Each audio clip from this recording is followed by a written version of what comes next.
지난 9월 11일에 중국에서 있었던 일입니다. 중국인 리 씨, 성이 이 씨입니다. 리 씨는 갑작스런 폐색전증 때문에 쓰러져서 우한시의 한 병원의 응급실에 실려왔습니다. 폐색전증이라고 하는 것은 허파에 이 동맥 가지가 혈전으로 막혀가지고 호흡을 하는데 피 속에 공기가 부족하게 돼서 아주 위급한 그런 상황이라고 그럽니다.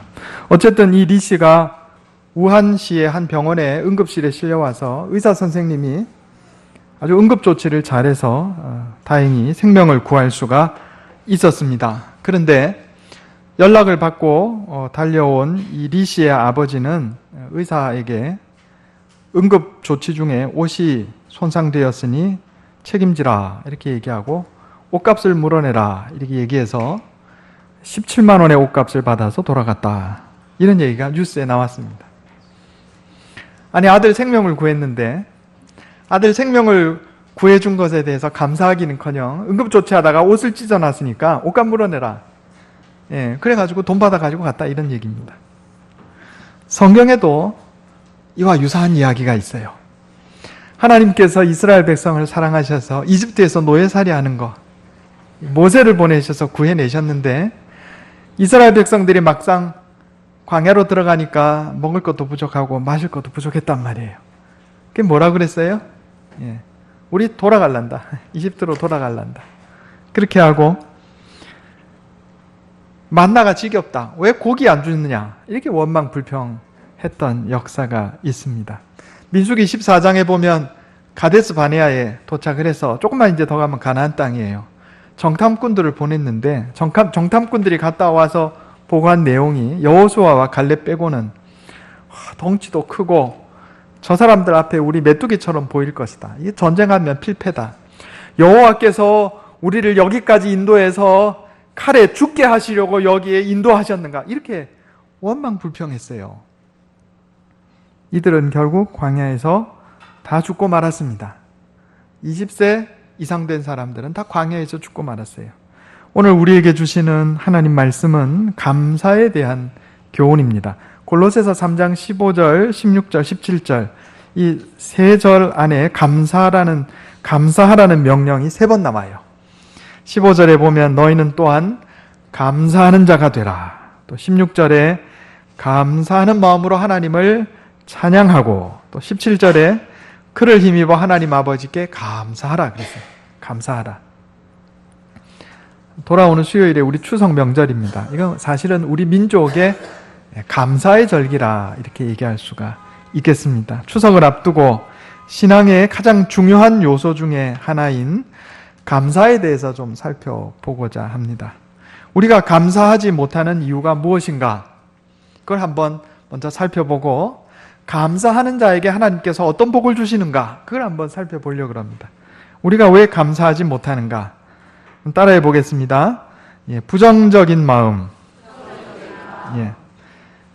우리가 감사하지 못하는 이유는 부정적인 마음 때문이다 하는 겁니다. 우리 속담에 물에서 건져 놓으니까 보따리 내놓으라 한다 이런 속담이 있어요. 아니, 물에서 건져주면 목숨을 구원받았으니까 감사합니다 이래야 되는데 건져준 사람한테 보따리 내놓으라는 거예요. 왜 그래요? 생명 받은 것에 대해서는 잊어버리고 생명을 구원받은 것에 대해서는 잊어버리고 잃어버린 보따리 생각만 하는 거예요. 이게 부정적인 마음입니다.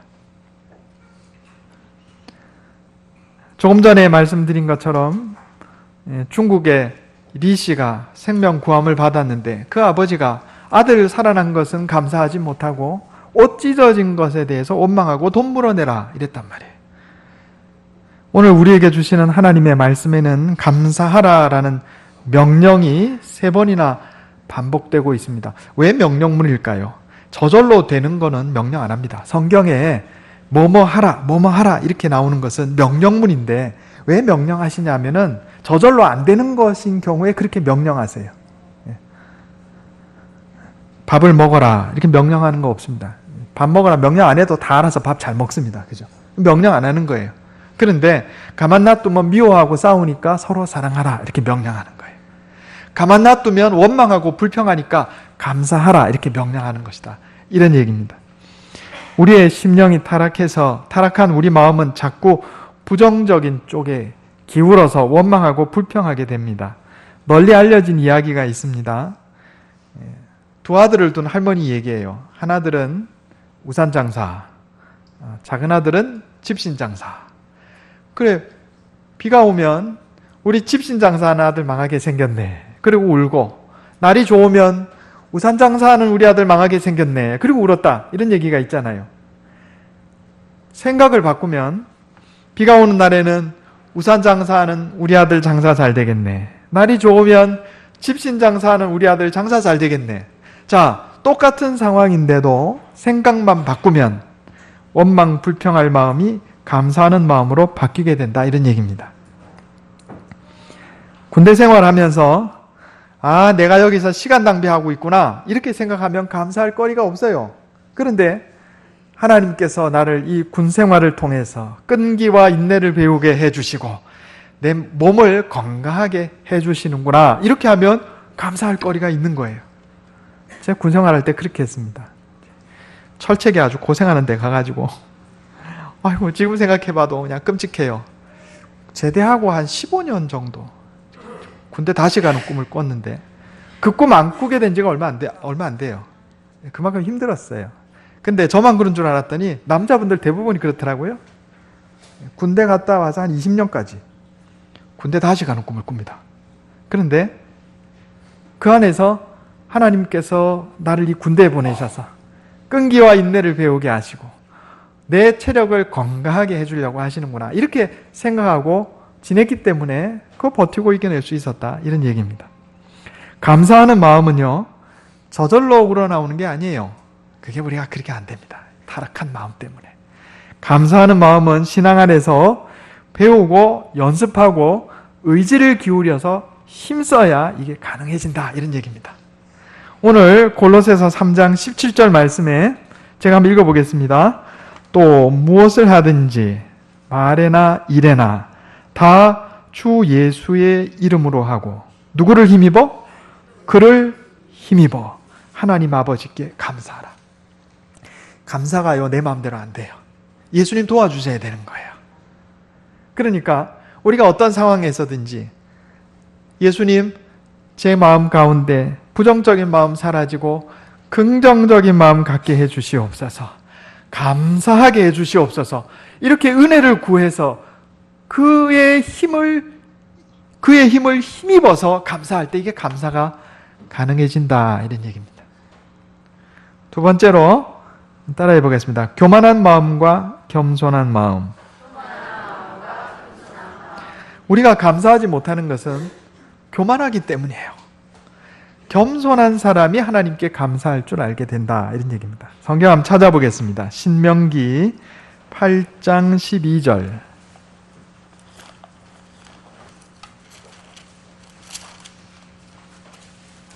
구약성경 274페이지입니다.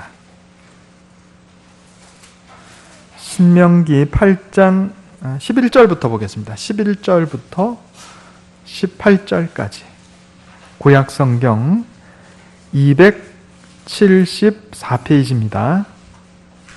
제가 읽겠습니다. 눈으로 한번 따라 읽어주시기 바랍니다. 신명기 8장 11절 이하입니다.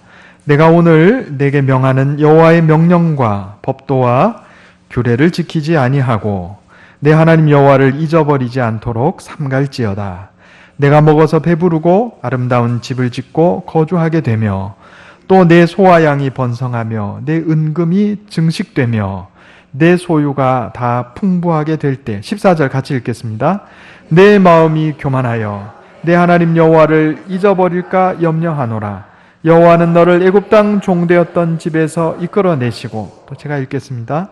너를 인도하여 그 광대하고 위험한 광야 곧 불뱀과 전갈이 있고 물이 없는 간조한 땅을 지나게 하셨으며 또 너를 위하여 단단한 반석에서 물을 내셨으며 내 조상들도 알지 못하던 만나를 광야에서 내게 먹이셨나니 이는 다 너를 낮추시며 겸손하게 하신다는 얘기예요. 너를 시험하사 마침내 내게 복을 주려 하심이었느니라. 그러나 내가 마음에 이르기를 내 능력과 내 손의 힘으로 내가 이 재물을 얻었다 말할 것이라. 내 하나님 여호와를 기억하라. 그가 내게 재물 얻을 능력을 주셨습니다. 이같이 하심은 내 조상들에게 맹세하신 언약을 오늘과 같이 이루려 하심이니라. 아멘. 하나님께서 이스라엘 백성들에게 가나안 땅에 들어갔을 때 주의해야 할 상을 말씀하세요. 그게 뭐냐면 교만한 마음 먹지 말아라, 이런 얘기입니다. 가나안 땅으로 인도해 주신 분도 하나님이시고 먹을 것 또 누릴 것 주신 것도 하나님이시라는 거예요. 그것을 깨닫고 겸손한 마음을 가지면 하나님께 감사하게 되고 늘 하나님의 은혜 안에서 살게 되는데, 이건 내가 능력이 좋아서 이 땅 차지했고 내가 능력이 있어서 농사 잘 지어서 잘 먹고 잘 산다, 이렇게 생각하면 교만하게 되면 하나님께 감사하는 마음을 잊어버리게 되고, 감사하는 마음을 잊어버린 사람은 그 인생이 복을 받지 못한다, 이런 얘기입니다. 역대상 29장에 보면 다윗은 복을 받으면 받을수록 더욱 겸손한 마음으로 하나님께 감사드린 것을 볼 수 있습니다. 역대상 29장 14절 제가 읽어보겠습니다. 모든 것이 주께로 말미암아 싸우니 우리가 주의 손에서 받은 것으로 주께 드렸을 뿐이니이다. 아멘. 다윗은요, 지금 자기가 누리는 그 모든 것이 하나님께서 주신 것이다, 이렇게 겸손하게 고백하고 있어요. 하나님 보시기에 얼마나 예뻤겠어요. 그러니 복을 또 주시는 거죠.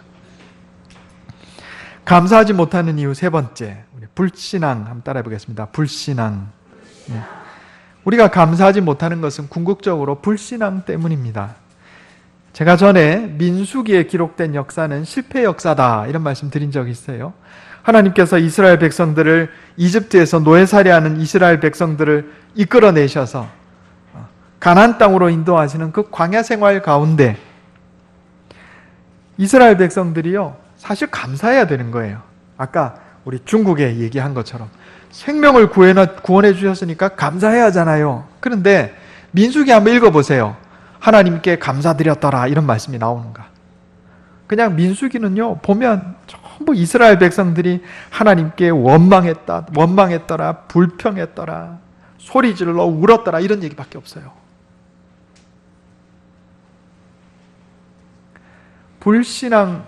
신앙이 없는 자는 감사하지 못합니다. 신앙이 있는 자는 감사해요. 그래서 사실은 감사는요, 내 신앙이 어떤 상태인가를 분별하는 시금석이 됩니다. 내가 삶을 살아가면서 내 입에서 나오는 말이 항상 감사합니다, 이런 말이 나오면 신앙이 건강한 거예요. 그런데 내 입에서 나오는 말이 자꾸 불평하고 불만하고 자꾸 누군가 원망하는 말이 자꾸 내 입에서 나온다, 이러면 이게 신앙의 적신호가 켜진 겁니다. 신앙의 건강에 적신호가 있는 거예요. 이스라엘의 원망 불평하던 자들은 광야에서 다 죽고 말았습니다. 성경에 하나님께 가장 감사를 많이 했던 사람이 누구냐면 다윗이에요. 다윗. 시편을 보면 여러분, 우리가 잘 아는 것처럼 다윗의 인생이 늘 그렇게 평탄한 인생만은 아니었습니다. 그런데 시편에 보면 다윗이요, 항상 어떤 상황에서도 결국 하나님께 감사하는 것으로 결론 내리는 것을 볼 수가 있어요. 시편 9편에 보면 내가 전심으로 여호와께 감사하오며, 시편 44편 8절에 우리는 하나님의 이름에 영원히 감사하리이다. 시편 57편 9절에 내가 만민 중에서 주께 감사하오며, 시편 100편에 감사함으로 그 문에 들어가며 찬송함으로 그의 궁정에 들어가서 그에게 감사하며 그 이름을 송축할지어다. 이게 다 다윗의 고백이에요. 시편 136편 한번 보겠습니다. 시편 136편.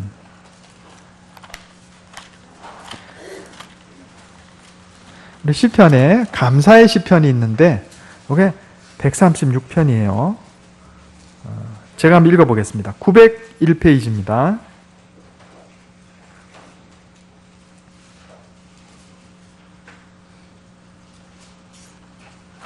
제가 읽겠습니다. 눈으로 한번 따라 읽어주시기 바랍니다.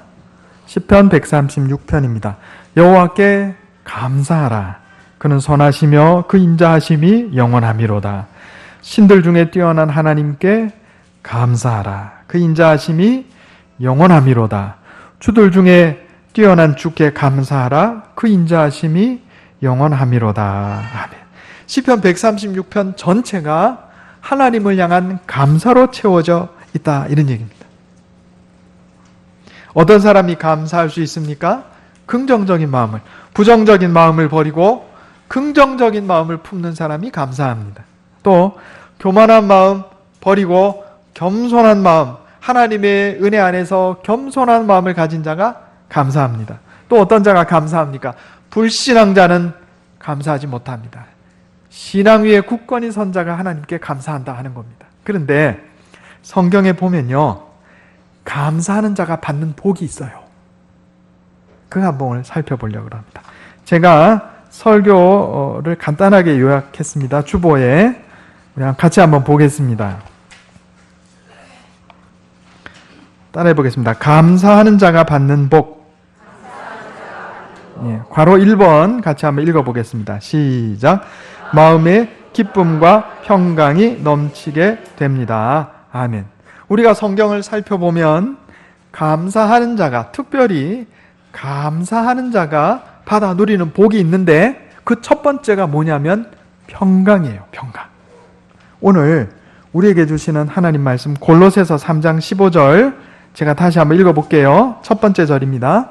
그리스도의 평강이 너희 마음을 주장하게 하라. 너희는 평강을 위하여 한 몸으로 부르심을 받았나니 너희는 또한 감사하는 자가 되라. 아멘. 여기 평강하고 감사가 같은 구절에 나와요. 요 의미가 있습니다. 성경을 보면요, 기도, 감사, 평강, 기쁨, 요게 항상 같이 나옵니다. 기도하는 자가 감사하고 감사하는 자는 평강을 누리고 기쁨을 누리고 살게 돼 있어요. 감사하는 자는 평강을 누립니다. 하나님께서 우리 마음에 평강을 주신다, 이런 얘기입니다. 감사하지 않고 원망 불평하는 사람은 평강이 없어요. 또 인간관계에서도 마찬가지예요. 항상 감사하며 사는 사람, 감사할 줄 아는 사람은 다른 사람과의 관계에서도 화평을 이루어요. 피스메이커로 산다, 이런 얘기입니다. 그런데 반대로 자꾸 원망하고 불평하는 자, 하나님께 원망하고 불평하든지 사람에 대해서 원망하고 불평하든지 원망하고 불평하는 사람은 이게 트러블 메이커예요. 자꾸 불화하는 거예요. 관계에서. 부부 사이에 서로 감사하며 살면 부부 관계가 사랑이 넘쳐서 행복한 부부 관계가 됩니다. 부모 자식 사이에 서로 감사하며 살면 그 가정이 행복한 거예요. 그런데 부부 사이에 서로 원망하고 부모 자식 사이에 서로 원망하고 또 내가 다니는 직장에서 상사와 직원이 또 같은 직원들끼리 서로 원망하면 여러분 거기가 지옥이에요. 거긴 평강이 없어요. 누구에게 기쁨과 평강이 넘쳐요? 감사하는 자에게. 그런데 감사는 저절로 되는 게 아니라 그랬죠. 똑같은 상황에서도 신앙 안에서 훈련받아 하나님의 은혜가 임한 자는 감사하며 사는 것이고, 똑같은 조건에서도 신앙이 없는 자, 하나님의 은혜를 깨닫지 못하는 자는 불평불만 원망하며 그 인생이 불행해지는 거예요. 사람이 하나님께 감사할 때 삶의 기쁨과 평강이 임합니다. 저와 여러분이 항상 감사하는 자가 되어서 기쁨과 평강이 넘치는 행복한 삶을 사시기를 바랍니다. 예. 괄호 2번 한번 보겠습니다. 괄호 2번. 감사하는 자가 받는 복. 2번 시작. 형통하며 갑절의 은혜를 누리게 됩니다. 아멘. 여러분, 감사하는 자는요, 복 받고 형통하게 돼 있어요. 성경에 그래 돼 있어요. 원망하고 불평하는 자는 이미 받은 복도 못 누려요. 이스라엘 백성들이 하나님의 은혜로 이집트 노예살이 하다가 광야로 나왔잖아요. 그럼 복 받은 거예요. 노예살이 하다가 해방되었으니까 복 받았잖아요. 그러면 감사해야 되는데 감사하지 않고 뭐 했어요? 원망하고 불평했어요. 자기들이 받을 가나안 땅에 들어가서 받을 복도 못 누렸어요. 광야에서 그냥 죽었단 말입니다. 감사하는 자는 갑절의 복을 누려요. 우리 성경 한번 찾아보겠습니다. 역대하 20장. 구약성경 681페이지입니다. 역대하 20장 21절 22절.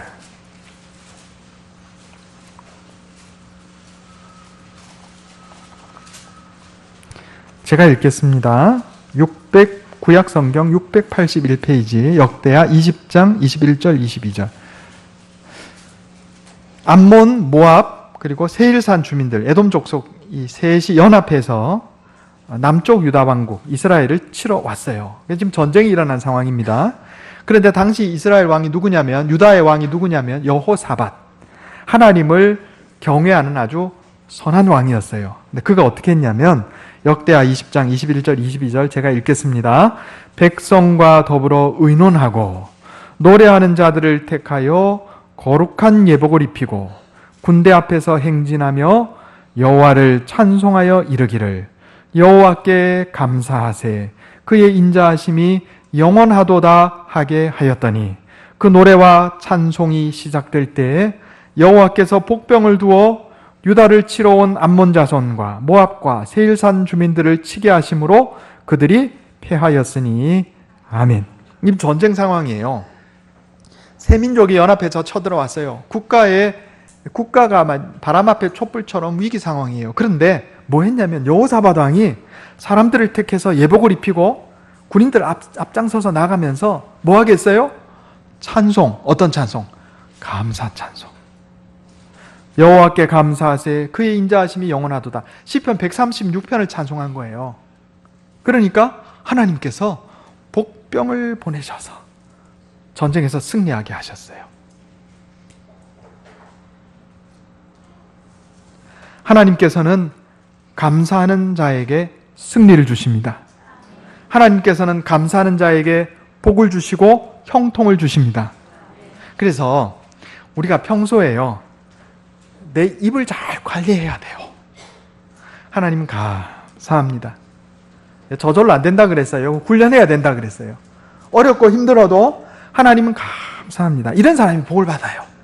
또 찬송할 때, 여러분 우리가 교회 나와서 하나님께 예배 드릴 때 찬송은요, 대체로 이게 하나님께 감사하는 찬송이에요. 그러면 우리가 입을 크게 열어서 전심을 다해서 하나님께 찬양해야죠. 붕어처럼 소리도 안 나고 입만, 하나님께서 기뻐하시겠냐고요. 그 감사하는 게 아니잖아요. 여러분 인생에서 승리하기를 원하십니까? 인생에서 복되고 형통하기를 원하십니까? 갑절의 복을 누리기를 원하십니까? 감사하세요. 감사 찬송하세요. 내 입에서 감사의 찬송이 끊어지지 않게 하세요. 그럼 하나님이 복을 주세요. 승리하게 해주세요. 상황이 이래서 그게 아니에요. 지금 세 민족이 연합해서 쳐들어온 상황이 뭔 좋은 상황입니까? 그런데 감사 찬송했어요. 그냥 승리하잖아요. 내가 지금 아픈데 아파도 하나님께 감사 찬송하세요. 하나님께서 고쳐주세요. 내가 지금 사업이 어렵고 망했는데 그래도 그 가운데 감사하세요. 그럼 하나님께서 이겨낼 힘을 주시는 거예요. 다니엘, 여러분 다니엘 들어보셨죠? 다니엘은 다리오 왕 시대에 하나님께 기도하지 못하도록 법령을 세웠어요. 그런데 그 왕의 지고한 법령이 떨어져도 다니엘 6장 10절에 보면 이래 돼 있어요. 다니엘이 자기 집에 돌아가서 윗방에 올라가 예루살렘으로 향한 창문을 열고 전에 하던 대로 하루 3번씩 무릎을 꿇고 기도하며 그의 하나님께 감사하였더라 그랬어요. 전에 하던 대로. 다니엘은요, 날마다 주님 앞에 3번씩 무릎 꿇고 감사 기도하던 사람이었어요. 그러니까 사자굴 속에 들어가도 하나님이 건져주시는 거예요. 누가복음 17장에 보면 나병 환자 10명이 예수님께 와서 고침받습니다. 그런데 길을 가다가 고침받았어요. 몇 명이 돌아왔어요? 1명. 그리고 유대인들로부터 혼혈이라고 차별받고 멸시받던 사마리아 사람, 그 한 사람이 돌아왔어요. 예수님께서 그를 보시고 가라, 내 믿음이 너를 구원하였다. 몸만 고쳐준 게 아니고 영생구원도 주셨다, 이런 얘기입니다. 갑절의 복을 받았어요. 갑절의 복. 감사하는 자는 갑절의 복을 받습니다. 승리하는 인생을 삽니다. 세 번째, 감사하는 자에게 주시는 복, 괄호 3번 한번 같이 읽어보겠습니다. 자, 같이 읽겠습니다. 시작. 존귀한 자가 됩니다. 아멘. 하나님께서는 다윗이 늘 감사하는 삶을 살았기 때문에 그를 이스라엘 왕으로 높여주셨어요. 아까 말씀드린 다니엘도 하루 3번씩 하나님께 감사 기도했을 때 그를요, 그 제국의 총리로 높여주셔가지고 존귀한 자가 되게 해주셨다 하는 겁니다. 마태복음 26장에 보면 어떤 여인이 예수님 식사하실 때 귀한 옥합을 깨뜨려서 향유를 부어드립니다. 예수님께 감사를 표현한 거예요. 예수님께서 뭐라고 말씀하셨냐면, 이 여자가 행한 일을 온 천하에 어디서든지 이 복음이 전파되는 곳에 이 여자가 행한 일도 말하여 그를 기억하리라. 비천한 신분의 여인이 대대로 영원히 기림을 받는 존귀한 자가 됐다, 이런 얘기입니다. 여러분, 존귀한 자가 되기를 원하십니까? 감사하는 자가 되기를 바랍니다. 공부 잘한다고 존귀한 자가 되는 게 아니고, 돈 많이 번다고 존귀한 자가 되는 게 아니고요, 권력을 얻는다고 존귀한 자가 되는 게 아니고, 제가 성경적인 진리를 말씀드립니다. 감사하는 자를 하나님께서 존귀하게 만들어 주십니다. 그게 진짜예요. 그게 진짜예요. 오스카 와일드 작가 이름입니다. 오스카 와일드가 쓴 그날 이후라는 글이 있습니다. 이건 이제 창작한 글인데요. 여기 이런 얘기가 있습니다. 예수님께서 당신이 은혜를 베풀어 주셨던 사람들이 어떻게 살고 있는지 궁금해가지고 다시 하늘에서 지상에 내려오셨습니다. 예수님께서 한 술주정꾼 폐인을 만났는데 자세히 보니까 놀랍게도 예수님께서 전에 다리를 고쳐주셨던 사람이에요. 그래서 예수님이 그 술주정꾼에게, 자네, 내가 다리 고쳐줬는데 왜 이렇게 살아? 그러니까 그가 이렇게 대답합니다. 저를 고쳐주신 분이로군요. 고쳐주셔서 감사하긴 한데요, 제가 젊은발일 때는 구걸할 때 사람들이 돈도 많이 주고 멀쩡한 다리로 돌아다니니까 돈도 안 주고 얻어먹을 수도 없고 마음에 드는 직업도 없고 방황하다가 이래 되었습니다. 이렇게 대답을 했다는 거예요. 예수님께서 이번에는 갈릴리로 가셨는데 한 불황배가 선착장에서 피투성이가 돼가지고 싸우는 것을 보았습니다. 또 자세히 보니까 옛날에 소경이었던데 고쳐줬던 사람이에요. 그래, 자네 왜 이래 사나? 그러니까 소경이었다가 고침받은 사람이 예수님께 대답하기를, 아니, 제 눈 고쳐주신 분 아닙니까? 근데 제가 정작 눈을 뜨고 보니까요, 세상 돌아가는 꼴이 차마 눈 뜨고 못 보겠더라고요. 화가 나가지고 화풀이하면서 살다 보니 제가 이렇게 됐습니다. 이렇게 대답했다는 거예요. 오스카 와일드가 쓴 그날 이후라는 글에 나오는 이야기입니다. 감사할 줄 모르는 자는 은혜를 입어도 복을 누리지 못합니다. 굉장히 중요한 말씀입니다. 이스라엘 백성들이 구원받고도 감사하지 못해서 광야에서 죽었어요. 오스카 와일드가 그걸 꼬집은 거예요. 감사하지 못하는 자는 은혜를 받아도 그 은혜에 딸려오는 복을 누리지를 못해요. 그러나 감사할 줄 아는 자는 고난을 겪어도 더 큰 복을 받아요. 저와 여러분이 감사하는 자가 되기를 원합니다. 그래서 하나님 주시는 기쁨과 평강을 누리고 우리 인생의 갑절의 복과 갑절의 형통을 받고 또 존귀한 인생, 존귀한 가문을 이루시기를 예수님의 이름으로 축원합니다. 기도하겠습니다. 하나님, 우리가 감사하는 자가 되게 하여 주시옵소서. 부정적인 마음 버리고 긍정적인 마음을 품음으로 감사하는 자 되게 하시고 교만한 마음 버리고 겸손한 마음 품고 감사하는 자가 되게 하여 주옵소서. 불신앙이 사라지고 신앙 위에 굳건히 서서 하나님께 감사하며 사는 자 되게 하여 주시옵소서. 그래서 우리 심령에 기쁨과 평강이 넘치기를 원합니다. 우리의 삶 가운데 화평을 이루는 자로 살게 해 주옵소서. 하나님께 감사함으로 말미암아 내 인생이 복되고 형통하며 갑절의 복을 누리게 해 주옵소서. 하나님께 감사함으로 하나님께서 나를 존귀한 자리에 높여주셔서 하나님께 영광 돌리는 인생 살게 해 주시옵소서. 이것이 내 힘과 능력으로 되지 않음을 고백합니다. 주님, 예수님 나를 도와주셔서 언제나 감사하는 인생 살게 해 주시옵소서. 우리 주 예수님의 이름으로 간절히 기도하옵나이다.